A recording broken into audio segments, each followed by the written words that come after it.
প্রতি কোনো শিরিক গুনাহ করে, সে শিরিক গুনাহ করলে কি হবে? কাফির হবে।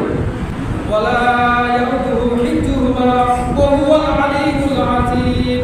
পৃথিবীর মধ্যে যা কিছু আছে সবকিছু আমি দৃশ্যমান, সবকিছু আমি দেখি। আমার অনুমতি ছাড়া কোনো কিছু হয় না, আমার অনুমতি ছাড়া কোনো কিছু হয় না। ভালো মন্দ যা কিছু হয় সবকিছু হুকুম কার? আল্লাহ। ভালো মন্দ যাই হয় হুকুম কার? আল্লাহ। আল্লাহর প্রতি ভরসা রাখতে হবে, ঈমান রাখতে হবে, তাকওয়া রাখতে হবে, আল্লাহর প্রতি ভয় রাখতে হবে। তাকওয়া রেখে ভয় রেখে যদি কবরে যেতে পারে গুনাহ মাফ হয়ে যাবে, গুনাহ মাফ হয়ে যাবে। রাসূল বলেছেন তাকওয়া যার মধ্যে থাকবে সম্মান তার মধ্যে থাকবে, যার মধ্যে তাকওয়া নাই তার মধ্যে সম্মান নাই। তাকওয়া কি? আল্লাহকে ভয় করা। তাকওয়া হচ্ছে আল্লাহকে ভয় করা। এই জন্য সম্মানিত হাজিরিন, আল্লাহকে ভয় করতে হবে, আল্লাহর প্রতি ঈমান কঠোর রাখতে হবে, শক্ত করতে হবে। আল্লাহকে, আল্লাহর সাথে কাউকে শরীক করা যাবে না। তিনি হচ্ছে এক, লা শরীক আল্লাহ। যার শরীক নাই তিনি হচ্ছেন আল্লাহ।